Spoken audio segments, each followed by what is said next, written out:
Greetings, brothers and sisters, greetings, and welcome back to African Metaphysical Center for Spiritual Healing, Body, Mind, and Spirit Development. I am your host, Kufu Amun-Ra, your metaphysical practitioner, Reiki master, Qigong instructor, bond practitioner, and mystic. Today's topic is part 2, the hidden knowledge, deeper truths about astral travel and the night journey. This is probably the longest video that I've ever done before, and it will cover so many topics. It's very long, but it's very informative. It will cover all topics regarding astral travel and a whole bunch of other things. And at the end of it, I give you some solutions.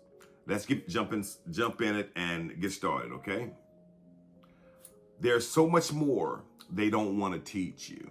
So much ancient knowledge that's been suppressed, forgotten, or dismissed as superstition. But the truth has always been there, hidden in plain sight, across every mystical tradition on earth. Let me take you deeper. The architecture of your multidimensional self. This is a long one. You are not one body. You are 7 bodies, layered like Russian nesting dolls, each vibrating at different frequencies. 1, the physical body, the densest layer, what you see in the mirror. This stays in bed while you sleep. Number 2, the etheric body, your energy blueprint, the template that holds your physical form together. This is where your chakras exist. Number 3, the astral body. This is what travels at night. Your emotional body, the vehicle of your consciousness in the astral realm. Number 4, the mental body, where your thoughts and beliefs live. This processes the information your astral body gathers. And number 5, the casual body, your soul's memory bank. Every lifetime, every lesson, every karmic pattern is stored here. Number 6, the Buddhic body, your connection to universal consciousness, your higher self-consciousness, and your Buddha nature. Number 7, the Atmic, that's A-T-M-I-C, Atmic body, which is pure spirit, your divine spark, the part of you that is source itself, the highest subtle body. When you astral travel, you're operating primarily in bodies 3 and 5, while bodies 1 and 2 remain anchored to the physical plane. The silver cord connects them all. The different realms you visit. Now, not all astral travel takes you to the same place. There are layers to the astral realm, like floors in an infinite building. The lower astral plane, this is closest to the physical realm. It's dense, heavy, sometimes dark. This is where earthbound spirits linger. Those who don't know they've died or refuse to move on. Thought forms manifest the collective fears, addictions, and negative emotions of humanity take shape here. Lower vibrational entities feed on fear and chaos, and nightmares originate. If you're in a low vibration when you fall asleep, drunk, angry, or fearful, or even depressed, this is often where your spirit goes. This is why your emotional state before sleep really matters. The middle astral plane. This is where most people travel unconsciously. It's natural territory. Here, you possess daily experiences and emotions. You work through subconscious fears and desires there. You encounter projections of your own mind. Time and space are fluid. You can be in multiple places simultaneously. You might visit locations on Earth, past or present. This is where most dreams happen.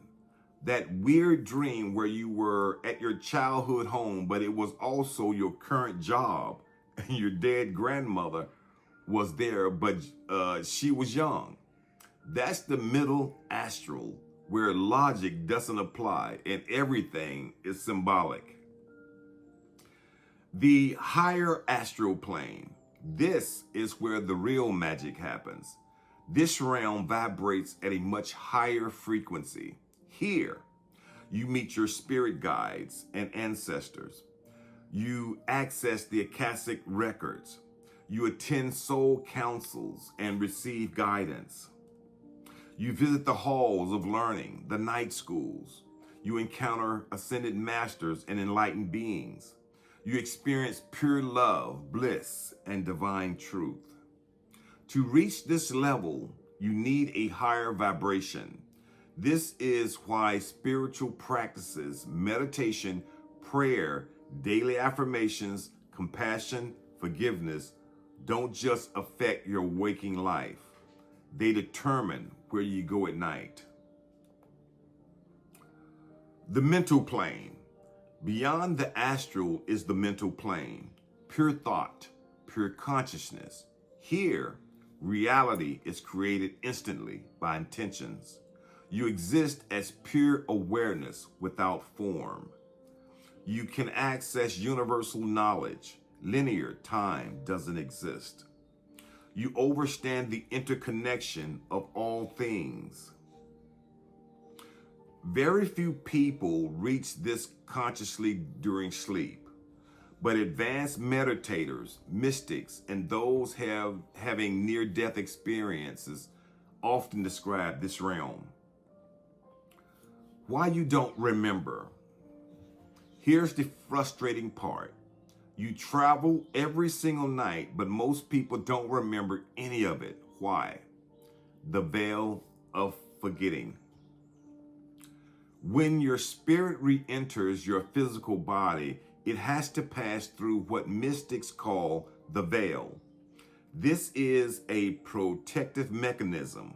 Your conscious mind, operating in limited 3D reality, cannot always process the vastness of what your spirit experiences in higher dimensions.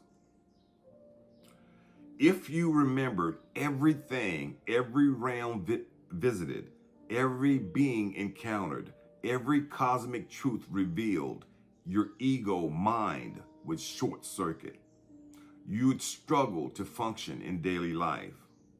How do you go to your job and pay your bills when you know with absolute certainty that this reality is a temporary illusion? So the veil filters your memories, but they're not lost. They're stored in your subconscious, in your casual body, waiting for the moment you're ready to access them. How to remember more. Keep a dream journal. Write immediately upon waking before the memories fade. Set clear intentions before sleep. I will remember my journeys. Meditate regularly to strengthen the bridge between conscious and subconscious. Practice staying still when you first wake up. Movement can scatter astral memories. Wake up naturally without alarms when possible. Jarring awakens disruptive recall. And avoid alcohol and drugs, which create static interference in your energy field. The 3 a.m. phenomenon. There's a reason 3 and 4 a.m. is called the witching hour or the hour of the wolf. This is when the veil between dimensions is thinnest. In the physical world, this is when your body's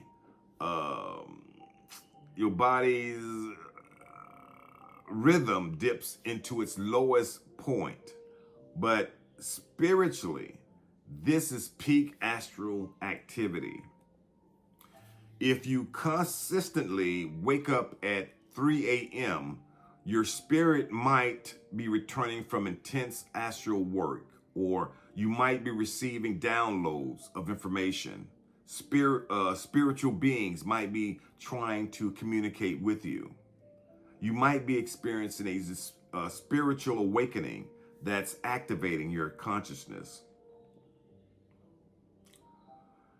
This is also why dark entities are most active at this time.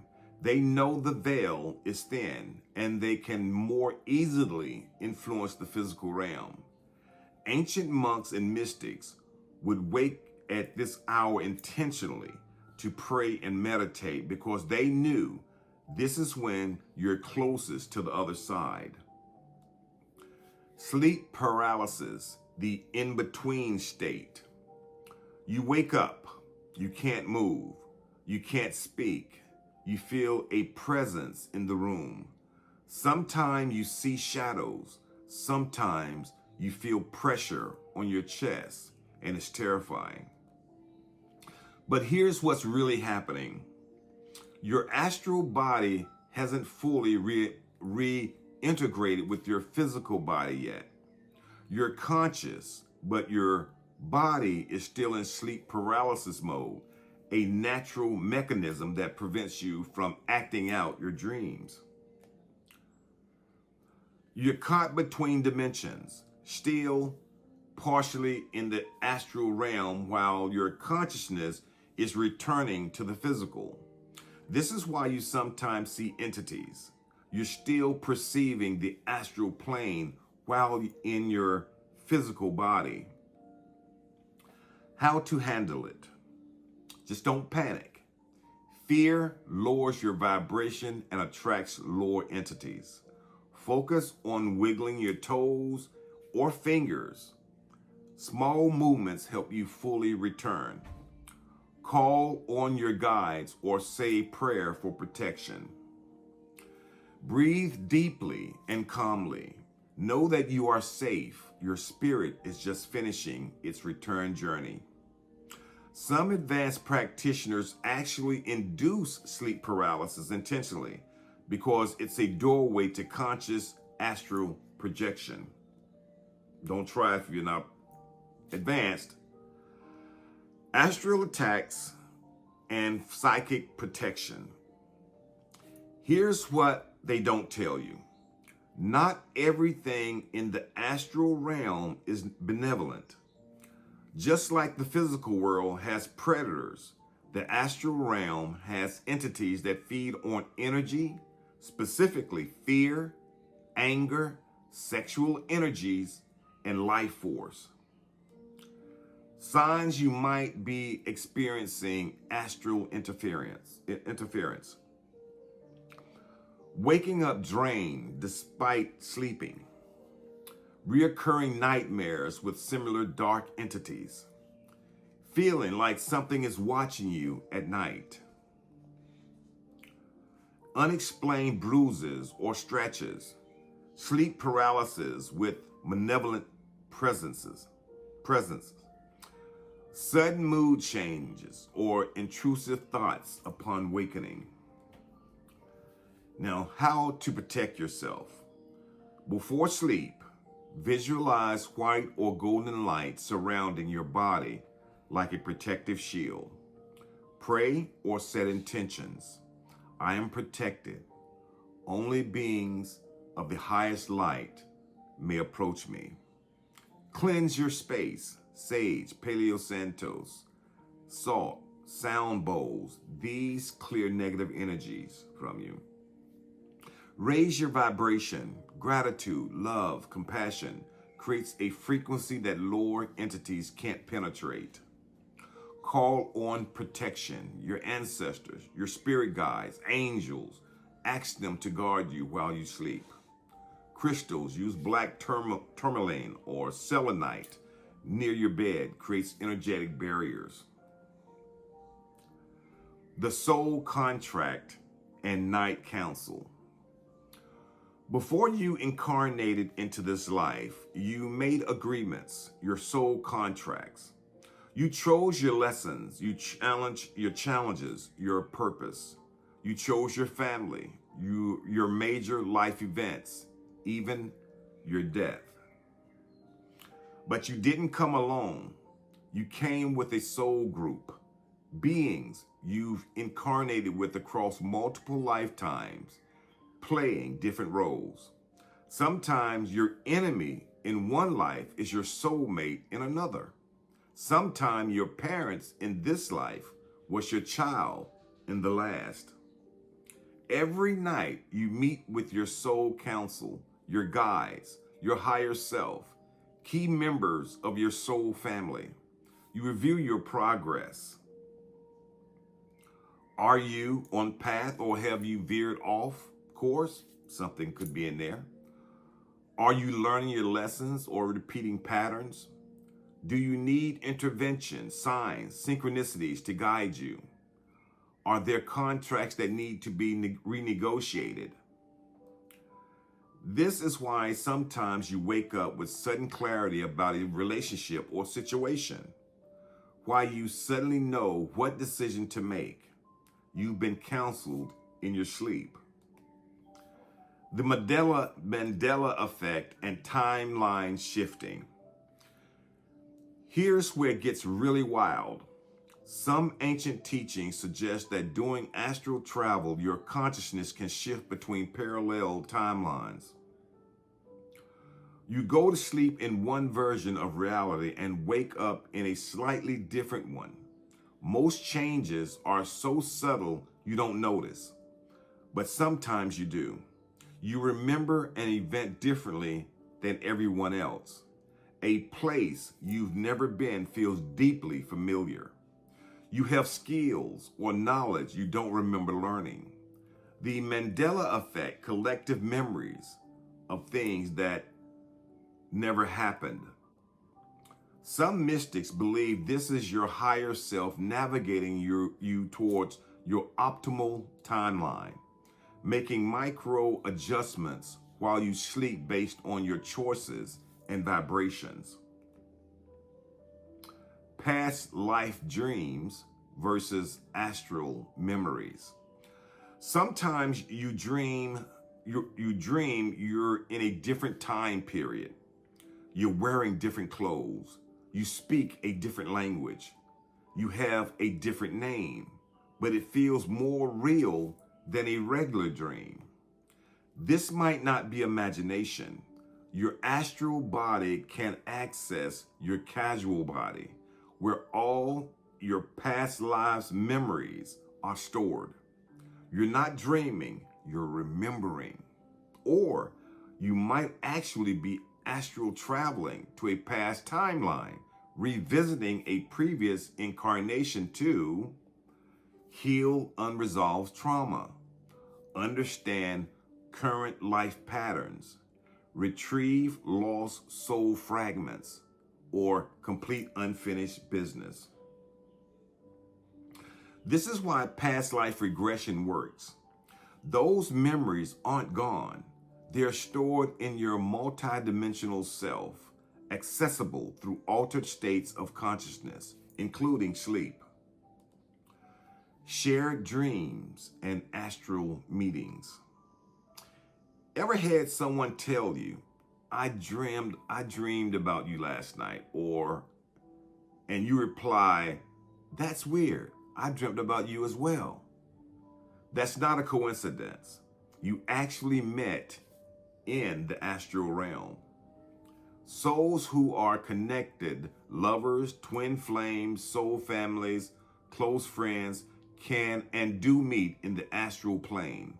Sometimes consciously, sometimes unconsciously. This is how. Long distance lovers feel connected despite separation. Mothers know when their children are in danger. You think of someone right before they call. You dream of a loved one who passed, and it feels like a real visit because it was. The astral realm is where souls communicate beyond the limitations of physical distance. The ancient practices, learning to travel consciously. Egyptian dream incubation. Ancient Egyptians would sleep in temples, seeking prophetic dreams and divine guidance. They practiced dream incubation, setting specific intentions before sleep to receive answers from the gods or the higher dimensional beings.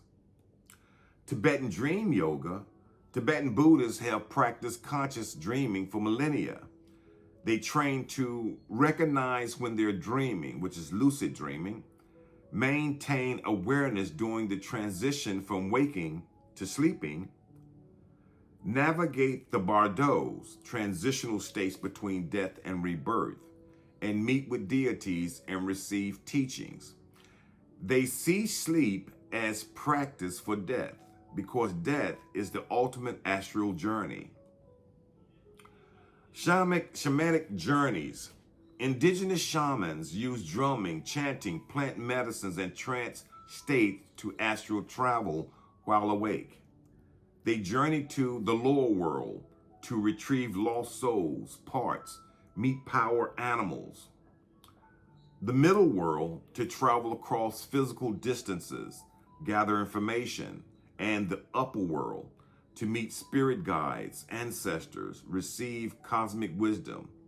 They know what modern science is just beginning to understand. Consciousness is not produced by the brain. The brain is a receiver, like a radio, tuning into consciousness that exists independently. Why this knowledge was hidden. For thousands of years, mystical orders, secret societies, and indigenous cultures have guarded this knowledge. Why? Because if people knew they were multidimensional beings, infinite and eternal, they couldn't be controlled. If you know you're divine, you don't need an intermediary to connect with the source itself. If you know death is an illusion, you don't fear it, and fear is the ultimate control mechanism. If you know you created your reality with your consciousness, you don't accept oppression, poverty, or limitations. This knowledge is power, the power to transcend the matrix of physical reality, the power to access infinite wisdom, the power to heal yourself and others, the power to consciously evolve. The Great Awakening. But some things is shifting. More people are waking up, literally and figuratively. More people are remembering their dreams, experiencing synchronicities, having spontaneous astral experiences, questioning reality itself. The veil is thinning again. The frequency of Earth is rising, and souls are remembering who they really are. You're not listening to this by accident. Your spirit guided you because you're ready for this knowledge, because you're part of the awakening, because your soul knows this truth, even if your mind is just catching up. So what do you do with this knowledge? First, reclaim your power.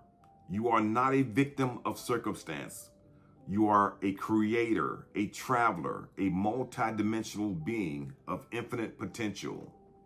Second, start practicing, set intentions, keep a journal, meditate, raise your vibration, and learn to travel consciously. Third, trust your experiences. If you feel something, see something, know something, trust it. Your direct experience is more valid than any external authority. Fourth, share the knowledge. Not everyone is ready, but those who are will recognize the truth when they hear it. And fifth, remember, Every night is an opportunity, an adventure, a homecoming.